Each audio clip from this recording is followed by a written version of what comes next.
Atentos saludos, amigas y amigos de su programa Dialéctica, porque la verdad importa. Nueva vez llegando a ustedes con este programa en que tratamos temas de carácter filosófico, político, económico y teológico. Hoy tenemos un tema muy importante para ustedes. Vamos a hablar del legado sociopolítico de la sociedad estadounidense a partir de su fundación, ¿verdad?, con las migraciones de naturaleza religiosa, políticas y económicas que se produjeron por allá por el siglo XVII, desde Irlanda, desde Escocia e Inglaterra hacia el norte del continente americano. Luego de que se establecieron esas primeras 13 colonias en esa parte del continente, que se produjo posteriormente la independencia de esas colonias de su madre patria, Inglaterra, con todas sus características, hasta nuestro tiempo han transcurrido varios cientos de años.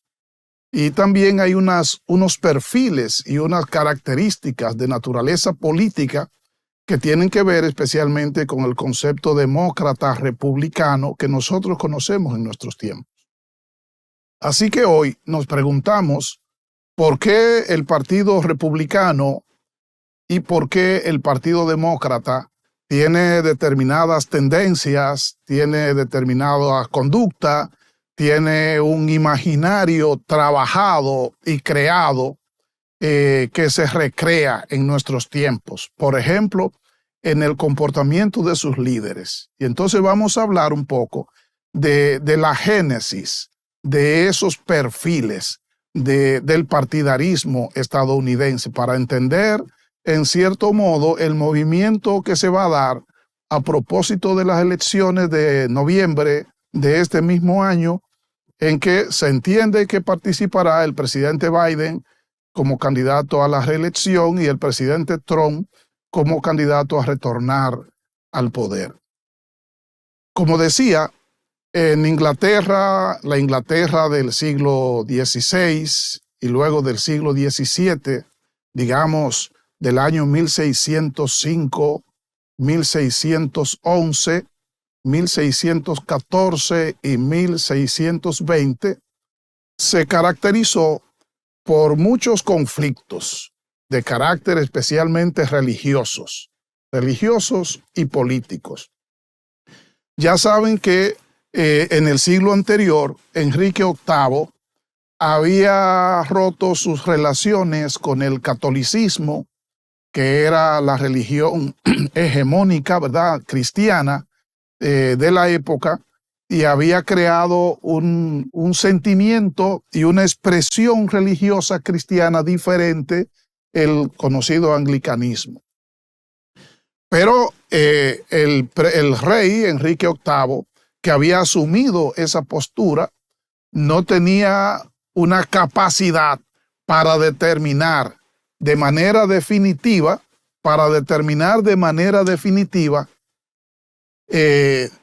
como el giro de las personas, de un comportamiento religioso y de una advocación religiosa a otra, y por lo tanto se generaron conflictos importantes. Se recuerda el caso, por ejemplo, de Tomás Moro y de otros tantos que terminaron siendo mártires porque se resistían a dar el paso que el rey sí procuraba darlo, especialmente porque se entendía que las motivaciones del rey eran de carácter personal, su interés de tener un hijo, ¿verdad? Se dice un varón que fuese príncipe heredero a la corona, ante las dificultades que representaba Catalina de Aragón para darle un hijo. Ya sí tenía hembras, pero él deseaba un varón, y entonces esa preocupación notable del rey lo llevó a despegarse de su matrimonio al margen de la postura de la iglesia de Catalina de Aragón y en consecuencia tender a una segunda persona, Ana Bolena en este caso, que sería la madre de la reina Isabel I, o sea que tampoco Catalina logró ofrecerle al rey su interés de un varón. Pero bien, se produce esta revolución religiosa, aparece esta nueva doctrina, y eso desde luego que crea un conflicto importante. En Escocia, que había un ducado primero y después un reino, no se produjeron los cambios a la altura de cómo sucedía en el casco de la corona inglesa. Y por lo tanto allá los Tudor sí tenían una continuación de su creencia religiosa. Ya saben el caso de María Tudor y los conflictos que debió librar en su tiempo hasta su muerte, como la reina Isabel I sí logró mantener su doctrina, ¿verdad? Y su adoctrinamiento social, sacrificando incluso cuestiones de carácter muy personales y sentimentales, porque ella tenía interés de casarse con el rey español, Felipe II, pero no se lo permitió el Parlamento y en cierto sentido la oligarquía inglesa, que había asumido en buena parte por interés este nuevo comportamiento religioso. No se lo permitió porque la corona española era profundamente católica. Así que la reina, conocida como la Reina Virgen, finalmente terminó sin dejar descendencia, que es a lo que tanto le temía su padre, el rey Enrique VIII. Y efectivamente, a su muerte, entonces, ¿quién heredaría la corona? Bueno, un hijo de la reina María de Escocia, que sería Jacobo I, que venía también con su criterio de carácter religioso particular, ¿verdad? Más orientado hacia el catolicismo. Y ya saben que eso generó entonces un conflicto importante. Estamos hablando de los años 30, especialmente los años 30 y los años 40, en que ha debido suceder al rey Jacobo I, su hijo, el rey Carlos I, que finalmente termina siendo conducido al sacrificio, condenado a muerte por el Parlamento, justamente por cuestiones de tipo religioso, aunque fue acusado de alta traición.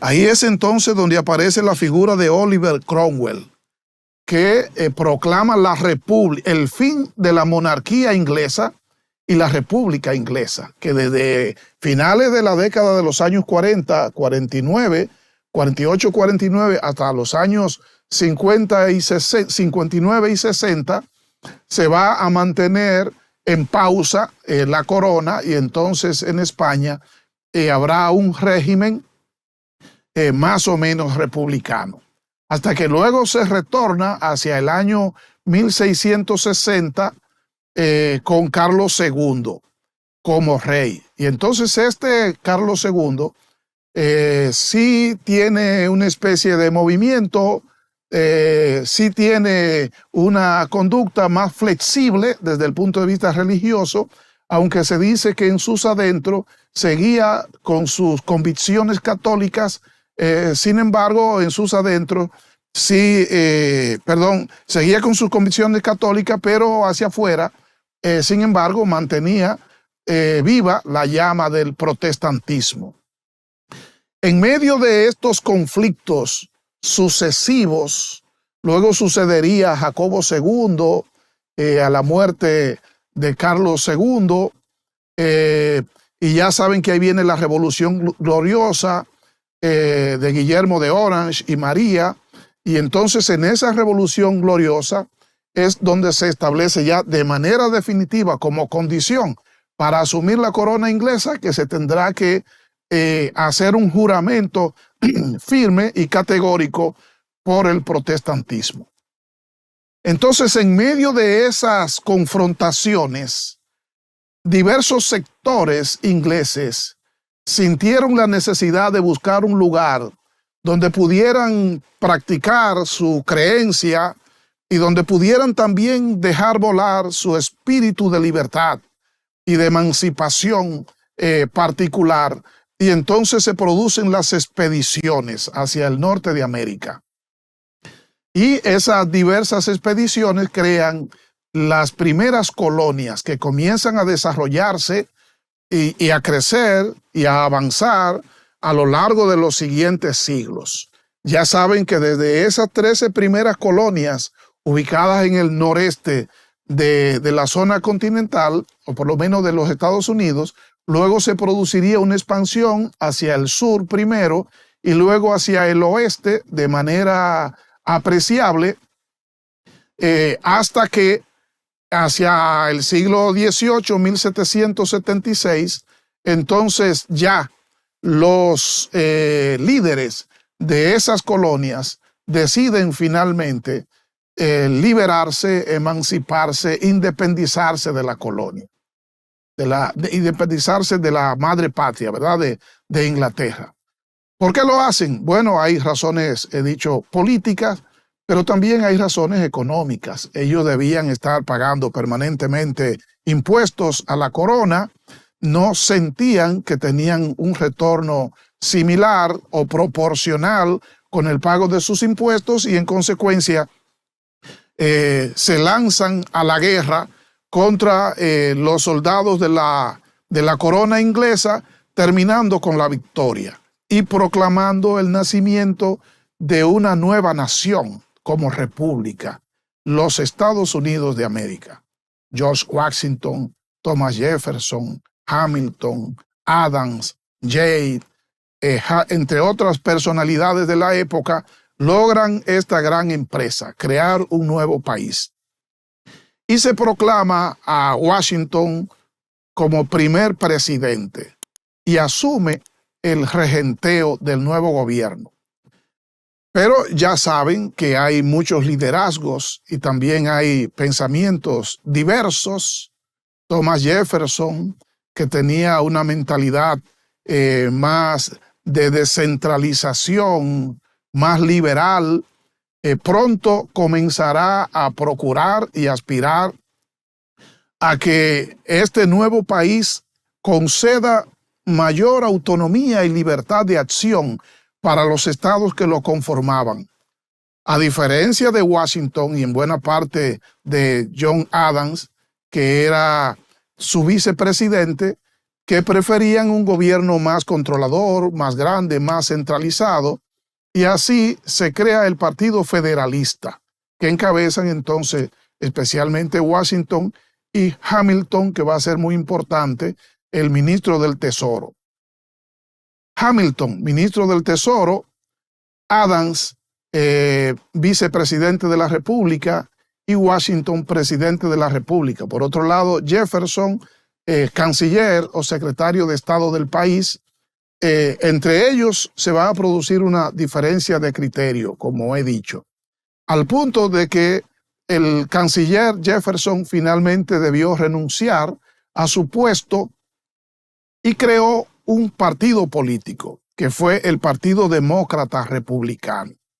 Este partido político tenía entonces una filosofía, como he referido, que era de mayor apertura y de mayor autonomía para los estados, y se comenzó a radicalizar o a polarizar las posturas entre Jefferson y sus seguidores, donde podría mencionarse, por ejemplo, a otros diversos tratadistas que luego serían presidentes, como Monroe, por ejemplo, entre otros, frente a los federalistas. Y por lo tanto tenemos dos partidos políticos, el Partido Demócrata Republicano, el Partido Federalista. Pero estamos hablando de final del siglo XVIII, 1790, 93, 94 y siguiente. Y ya saben ustedes lo que estaba sucediendo para la época en Francia. La Revolución Francesa había dado al traste con la monarquía. Y se había creado entonces un nuevo modelo que después retorna en cierto sentido a la monarquía con Napoleón Bonaparte y la proclamación de su imperio, pero ya la semilla revolucionaria, libertaria y republicana en Francia se ha sembrado. Y la figura de Robespierre y de Jean-Paul Marat y de otros más tendrá una gran incidencia. Y esa incidencia que incluye a Lafayette, que antes había participado en la revolución estadounidense de la independencia y que era una figura importante militar en Francia. Esas características y esos perfiles franceses también van a incidir en Norteamérica, en Estados Unidos.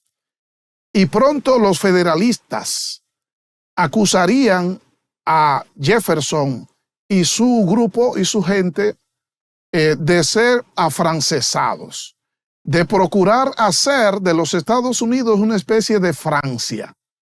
Y Francia era vista como caótica desde esta parte del mundo, ¿verdad? Desde los Estados Unidos. Por todo lo que representó, y no hay duda de que la revolución trajo también algunas cuestiones negativas, algún radicalismo, ¿verdad? Violento, que incluso terminó llevando a la guillotina al propio Robespierre y a otros más de los líderes y una gran cantidad de personas.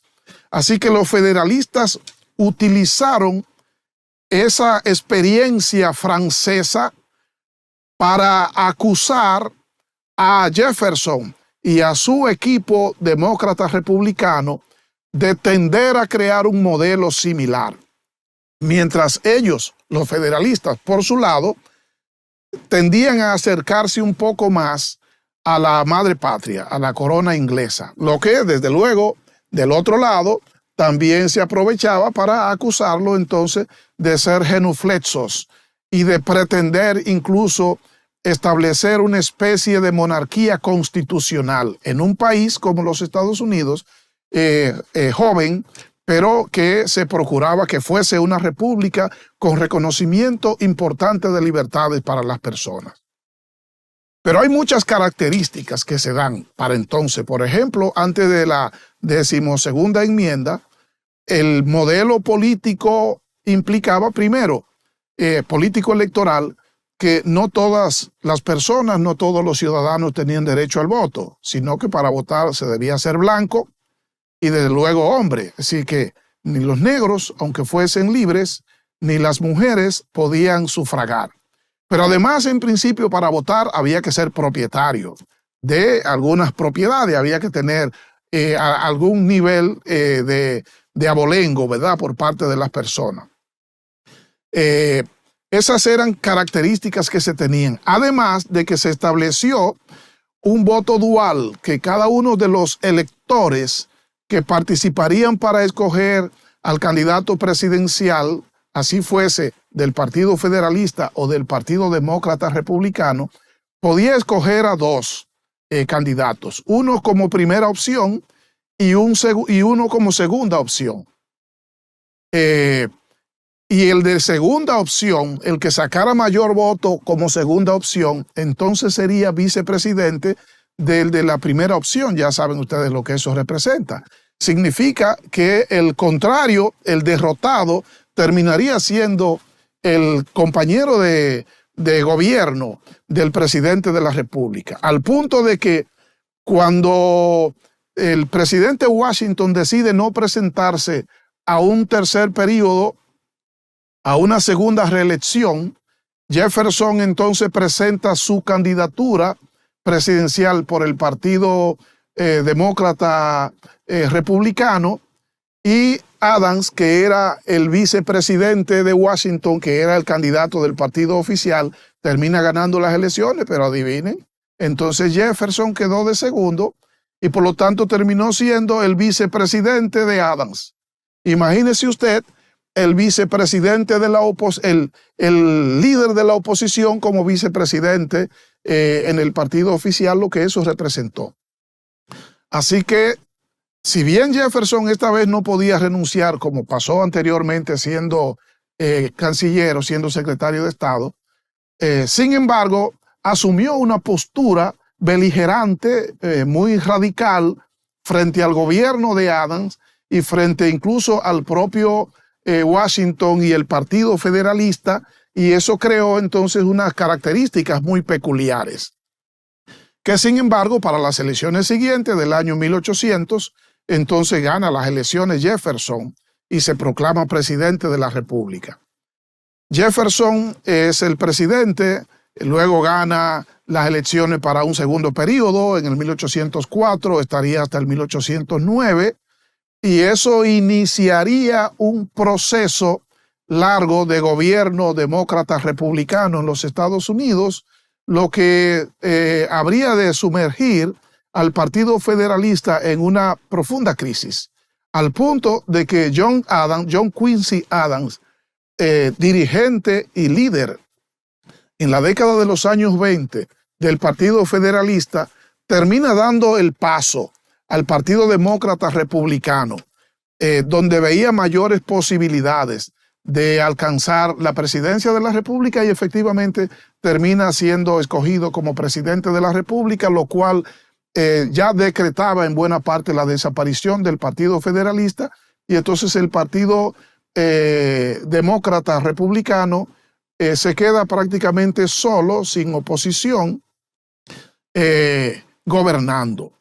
Cuando no hay oposición, también se gesta una crisis interna normalmente en los partidos, y eso sucedió con el Partido Republicano y Demócrata, o Demócrata Republicano. Ese criterio de demócrata lo enfatizaban mucho los federalistas unos años antes para acusar a los jeffersonianos de ser contrarios a la corona.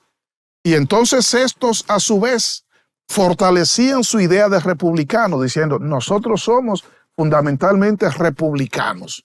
Estamos identificados con un gobierno independiente, con un gobierno pequeño, porque reconozca autonomía y poder importante en los estados, ¿verdad? En las partes que nos conforman.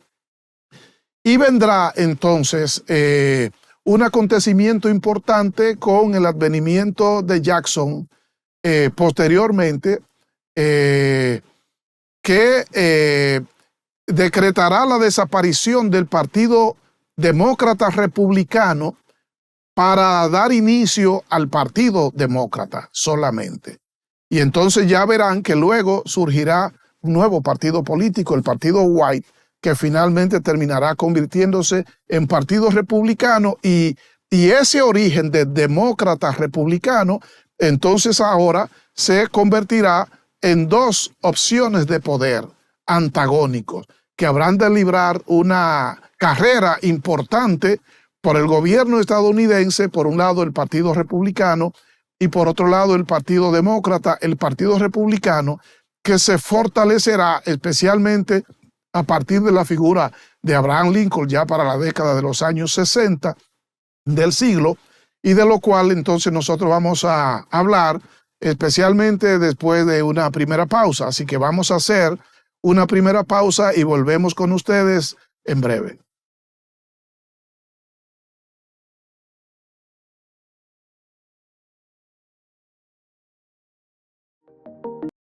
De regreso con ustedes en Dialéctica, porque la verdad importa. Estamos hablando hoy del legado demócrata republicano en la política de los Estados Unidos. Hemos estado haciendo un poco de historia de cómo llegamos a la existencia de estos dos partidos, el Partido Demócrata primero, especialmente con Andrew Jackson en los años 30 del siglo XIX, 1830 y siguiente. Por otro lado, el Partido White, que luego se convertiría en el Partido Republicano y que tendría una fuerza especial con la llegada de Abraham Lincoln al poder. Pero estos años, los años 30, 40 y 50 del siglo XIX, fueron unos años de expansión, de crecimiento territorial.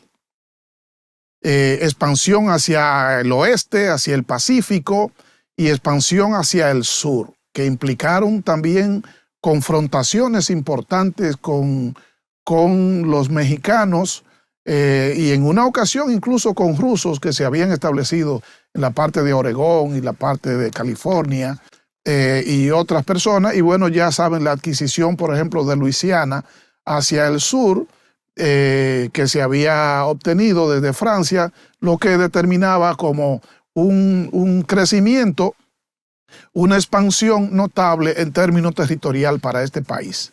Hay que hacer referencia a algunos gobernantes importantes, como el caso de Harrison, William Henry Harrison, que era un comandante militar importante y que llegó a la presidencia de la República hacia el año 1841, pero apenas pudo gobernar durante un mes porque falleció, estaba muy enfermo y muy adulto.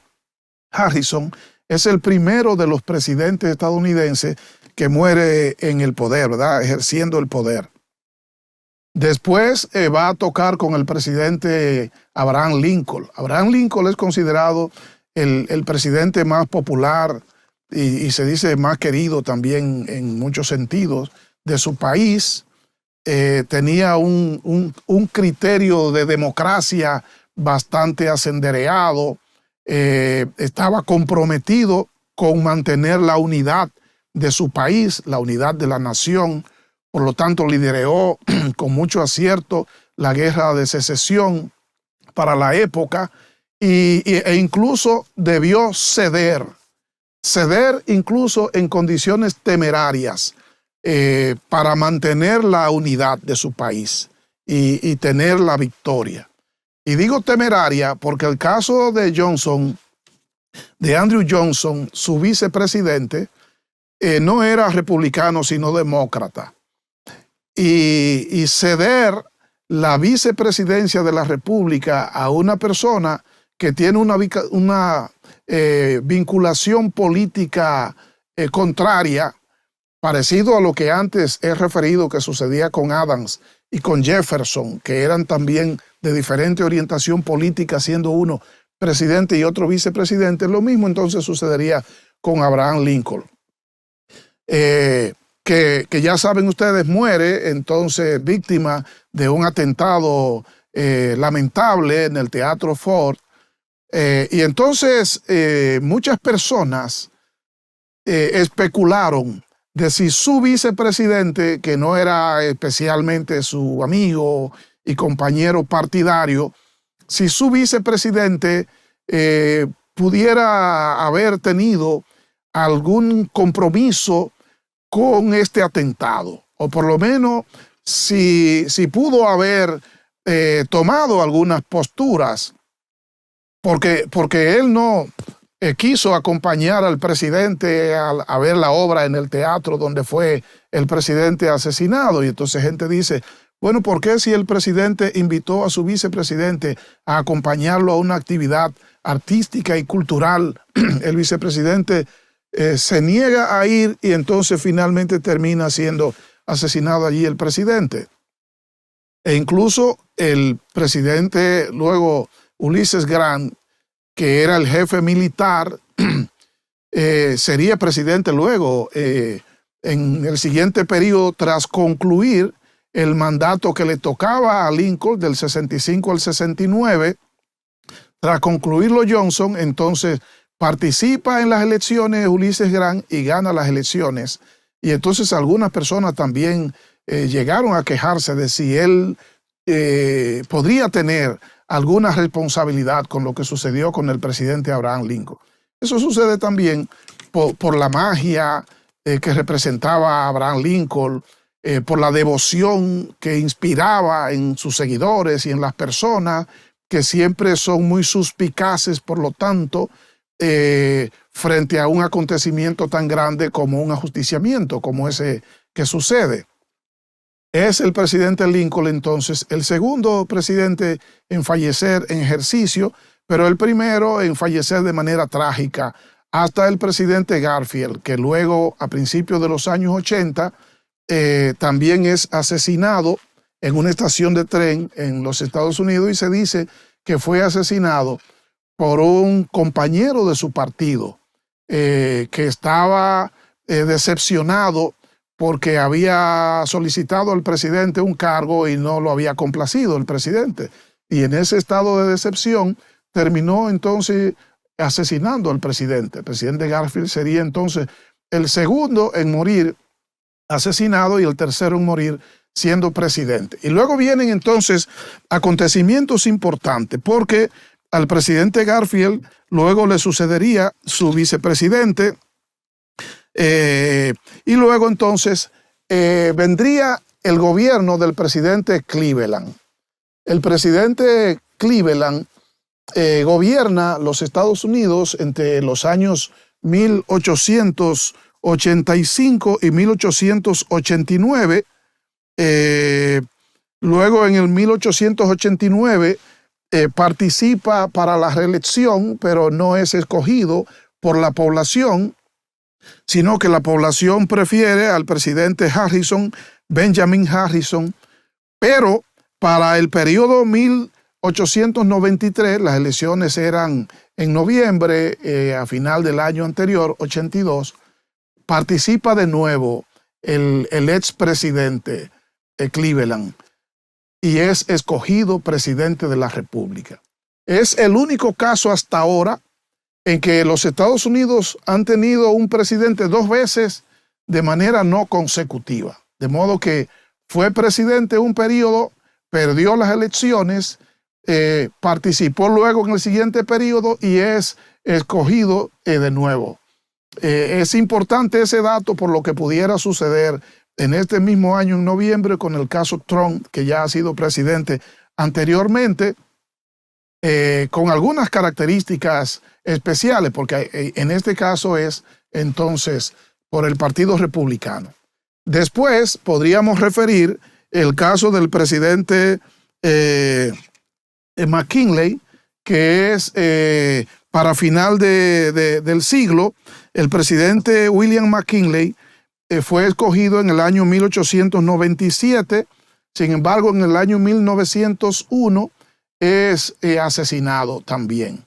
Ya ven, el tercer caso de un presidente de ese país que muere siendo en el ejercicio del poder y muere asesinado. Y le sucederá el joven Theodore Roosevelt. Es el presidente más joven que ha tenido los Estados Unidos en su historia. Tenía apenas 34, 35 años de edad.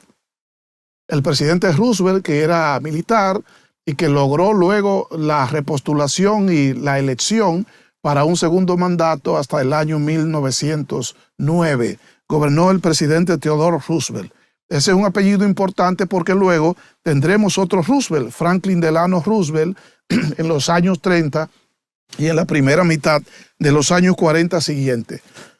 Luego es importante referir al presidente Harding. Ya antes hemos tenido a Wilson, el presidente Woodrow Wilson, que es muy importante porque en la segunda década del siglo pasado, 1913 al 1920, le toca entonces todo el tema de la Primera Guerra Mundial y el manejo de la situación que debió tener para entonces.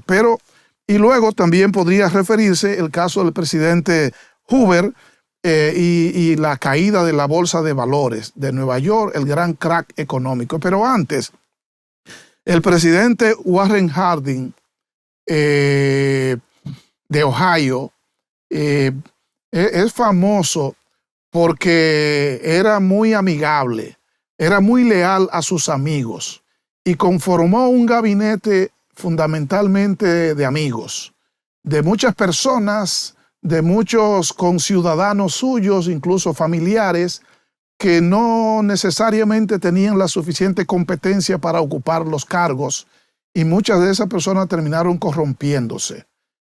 Incluso yo escribí un artículo en el periódico Hoy hace unos años que titulaba La banda de Ohio, y era refiriendo, y decía, cuídese de los amigos, y era refiriéndome a ese episodio, lo importante que es para un gobernante tomar en cuenta el tema familia y el tema amistad en el gobierno, porque puede producirse el abuso de confianza y ese abuso de confianza entonces terminar en grado de corrupción. El presidente Harding finalmente enfermó, se dice que bastante preocupado y deprimido por lo que sucedía en su gobierno, por los casos de corrupción que se denunciaba y finalmente terminó falleciendo en el ejercicio del poder. Es otro presidente entonces que fallece en el ejercicio del poder, el tercero en este caso. El tercero en este caso que fallece de muerte natural en el ejercicio del poder, el presidente Harding. Pero es importante entonces llegar al otro Roosevelt, presidente Franklin Delano Roosevelt, de grata recordación para el crecimiento, para la expansión, para el poderío de los Estados Unidos y su conversión en una superpotencia mundial, en una gran potencia. El presidente Franklin Delano Roosevelt tenía una serie de características particulares porque, por ejemplo, era minusválido, tenía unos problemas para caminar que fueron acrecentándose hasta que finalmente terminó en una silla de ruedas. Sin embargo, es el presidente que más periodos ha agotado en el ejercicio del poder en los Estados Unidos. Inició en el año 1933 y murió siendo presidente en el año 1945, recién reelecto. A partir de su experiencia, entonces se determinó incluir una enmienda constitucional que impidiera a los presidentes postularse para un periodo más allá del segundo, es decir, para un tercer periodo, por la experiencia entonces de Roosevelt. Después vendría el caso de Truman, recordado mucho por el tema de las bombas atómicas de Hiroshima y Nagasaki. El caso de Eisenhower, recordado también por lo del día D, ¿verdad? Y el desembarco de Normandía y lo que representó su participación en la Segunda Guerra Mundial. Su vicepresidente era Richard Nixon. Y Richard Nixon fue el candidato presidencial hacia el año 1960 contra John F. Kennedy, que fue finalmente el que logró la victoria. El presidente Kennedy, bastante joven, bastante carismático y bastante apreciado además por la sociedad. Se dice que junto con Lincoln son los dos presidentes más recordados y queridos, además de Washington, desde luego, el primer presidente de ese país, el presidente John Fitzgerald Kennedy. Nixon y Kennedy, dos jóvenes, rondando los 40 años, candidatos presidenciales. Se recuerda mucho ese debate que se produjo en la campaña en que se dice que marcó el triunfo de Kennedy sobre Nixon por las características de ese debate. Es importante la historia de los debates presidenciales en los Estados Unidos y además el impacto que tiene en la decisión del votante posteriormente. Por eso se está muy pendiente la sociedad estadounidense, americana y en el mundo en sentido general de lo que va a suceder en las próximas elecciones, tomando como referencia el pasado debate entre el presidente Biden y el presidente Trump. Y se piensa siempre en ese debate Nixon-Kennedy. Pero ya saben lo que pasó con Kennedy, igual que como había sucedido con Lincoln. Asesinado en Texas, en Dallas, otro Johnson, Lyndon Johnson, su vicepresidente, lo acompañaba, aunque no en el mismo vehículo, cuando asesinan al presidente Kennedy. Pero además de Texas, era oriundo el presidente Johnson. Así que ya saben, no podía escapar a la suspicacia que antes se había producido con el otro Johnson de Lincoln, ahora con este de Kennedy. Y bueno, ese Johnson, de triste recordación para los dominicanos por la invasión de soldados hacia el año 1965, de feliz recordación para la lucha contra la segregación racial, porque promovió realmente, hay que reconocerlo, la aprobación de la ley que eliminaba la diferencia racial en ese país. Y estará gobernando hasta que, fíjense, es sustituido por Nixon, justamente el que había sido derrotado por el presidente Kennedy anteriormente. Y entonces entramos en un periodo nuevo, ahora con Nixon como presidente, lo que va a pasar con él, el impeachment, el advenimiento de un nuevo modelo de gobernar con Gerald Ford y demás, pero el tiempo apremia y es necesario ir a una siguiente pausa, así que vamos a pausar brevemente y volvemos con ustedes.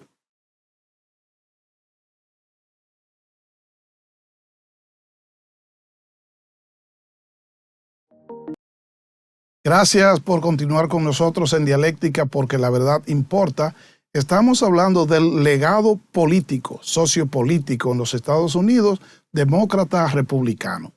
Y terminamos hablando del presidente Nixon de los años 70. Cuando se habla de Nixon se piensa en Watergate. Lo que sucedió en Watergate, el juicio, el impeachment al presidente Nixon, su renuncia a la presidencia de la República, seguida de la renuncia anterior del vicepresidente Spiro Agnew. Entonces, el vicepresidente renunció antes del presidente y el presidente Nixon tuvo la oportunidad de escoger el sustituto de su vicepresidente, que fue a Gerald Ford. Gerald Ford entonces es el vicepresidente de Nixon, pero luego Nixon también tiene que renunciar. Así que Ford pasa a ser presidente y a su vez entonces escoger a un vicepresidente, que fue a Rockefeller, a Nelson Rockefeller. Es un acontecimiento muy importante, único en la historia de los Estados Unidos, un acontecimiento histórico en que un presidente y vicepresidente no habían sido escogidos electoralmente. Pero además algunos detalles especiales. El presidente Ford indultó al presidente Nixon de los cargos por los cuales había debido renunciar a la presidencia de la República. Y desde luego que se calculó que ese indulto era pagando la deuda con el presidente Nixon por haberlo escogido de dedo como vicepresidente y después ocupar la presidencia de la República. Era un presidente que tenía sus características y sus virtudes, el presidente Ford, pero ese hecho de indultar al presidente Nixon le afectó su imagen. Y cuando aspiró a la presidencia de la República, en este caso en contra de Carter, que era el candidato demócrata, perdió Ford la presidencia de la República, y Carter entonces asume la presidencia de la República por el Partido Demócrata. Lo propio sucedería, que Carter trataría entonces de ganar la reelección, pero no fue posible porque apareció una figura muy imponente, Ronald Reagan, un actor famoso en unos tiempos críticos para el país. Así que Reagan asume la presidencia de la República a principios de los años 80 y luego obtendrá la reelección hasta que su vicepresidente, entonces Bush, gana la presidencia y le sucede, de modo que se mantiene el Partido Republicano, que luego entonces cae cuando éste trata de conseguir la reelección a su vez, pero aparece Bill Clinton, que era entonces un candidato bastante joven, un músico versátil, famoso, y entonces gana la presidencia Clinton y también logra la reelección. Ahora retornan los demócratas al poder. Pasaría de nuevo, porque en los Estados Unidos sucede mucho esa sucesión de un partido a otro, que luego el hijo entonces de Bush, George Walker Bush, asume, gana la presidencia de la República, en sustitución del saliente presidente Clinton, y estará gobernando hasta la llegada de Barack Obama, que es un presidente también histórico, porque es el primer presidente negro de los Estados Unidos. A partir de Obama se darían acontecimientos importantes, porque luego Obama también gana la reelección. Luego entonces participará la primera mujer como candidata presidencial de ese país, Hillary Clinton.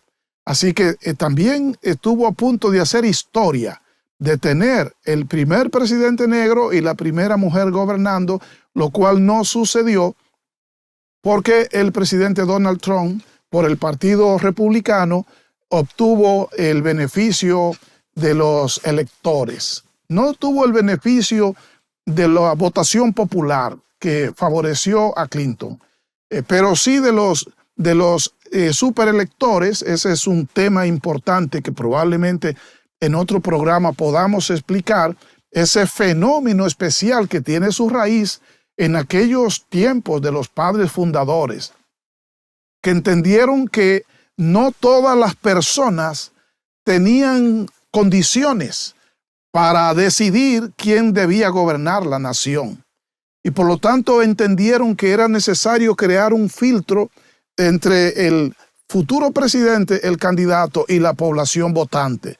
De modo que la población votara por una persona, un representante, un elector, y ese elector entonces fuese el que escogiera al candidato preferido y no el voto directo.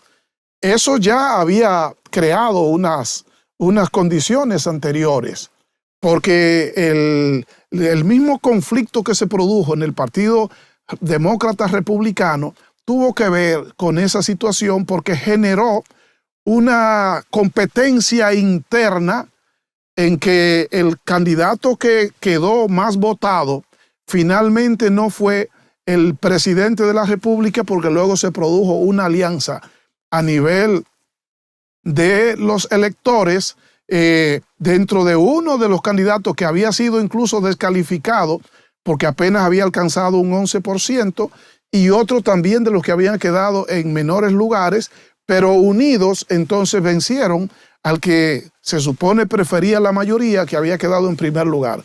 De modo que ese fenómeno también de los electores tiene sus características que después podríamos explicar en un programa especial para ello. Pero bueno, con la escogencia de Trump, entonces entramos en un nuevo periodo. El presidente Trump es como parecido a lo que aquí se decía con un pelotero que tenía en el equipo de las Águilas, que se cuadraba mal, pero bateaba bien. El presidente Trump gobernó mejor de como se esperaba. La expectativa del mundo era de que tendríamos problemas importantes por la manera de él decir, por la manera de su discurso, ¿verdad?, de plantear la idea, de afrontar la idea, de hacer sus proposiciones.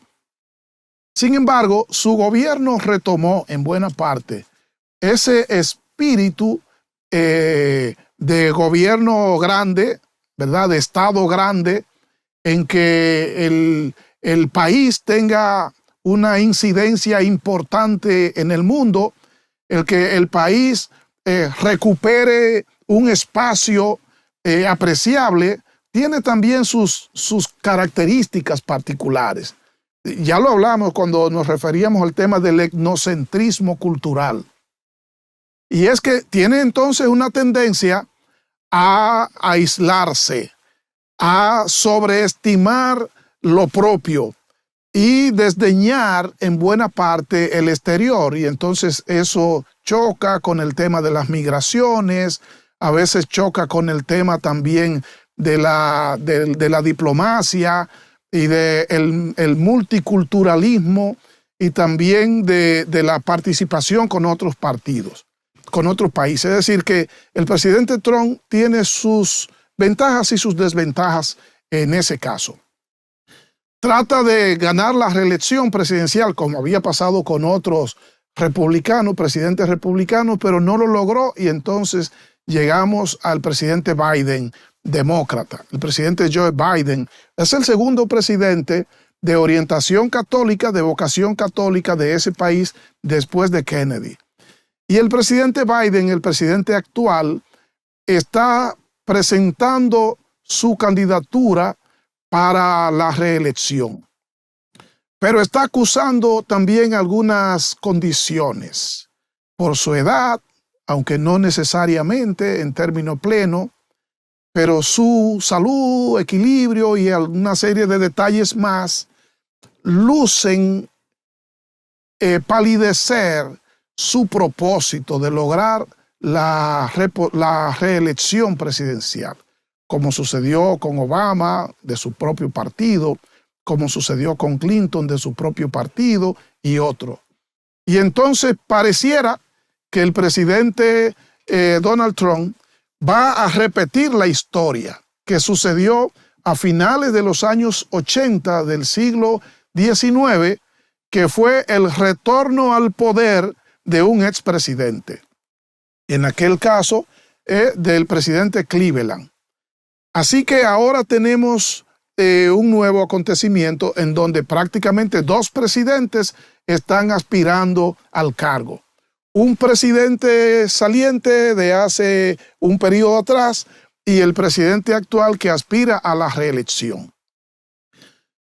En estos momentos, la situación de la candidatura presidencial de Biden está acusando una crisis, por lo que muchos sectores importantes incluso están sugiriendo la cancelación de su candidatura para escoger a otro candidato por el Partido Demócrata.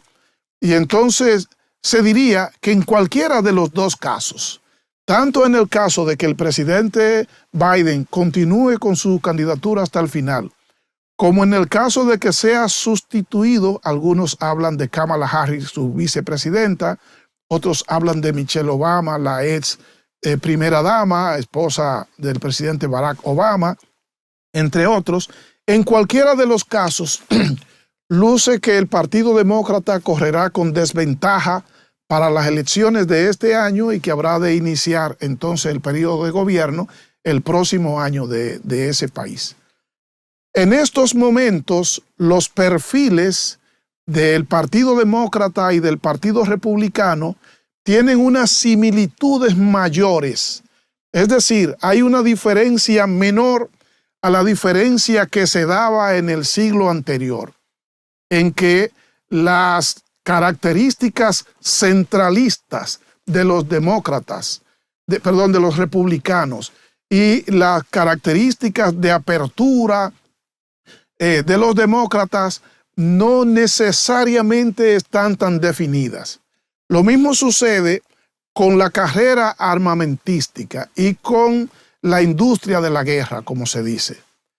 Por mucho tiempo se entendía que los republicanos eran los guerreros, eran los que provocaban estimular la industria de la guerra, pero la experiencia Obama y la experiencia Clinton dicen que no necesariamente, porque los últimos gobiernos demócratas también han tenido una participación muy activa, muy beligerante en la comunidad internacional. De modo que hoy día, tal vez el detalle migratorio, tal vez las políticas de participación en los mercados internacionales y de reconocimiento de derechos en la sociedad pudieran ser los que establezcan la diferencia entre uno y otro. Pero así es como va en buena parte el legado, ¿verdad? La historia de los Estados Unidos en el mundo partidarista electoral. Vamos a ver qué va a suceder en lo adelante y en programas posteriores procuraremos entonces referirnos al modelo electoral de los Estados Unidos y sus características, probablemente cuando estemos más cerca del proceso de elección. Pero ya me están haciendo señas de que llegamos al final del programa. Les agradezco infinitamente que nos acompañaran y les convocamos para un nuevo Dialéctica. Hasta luego.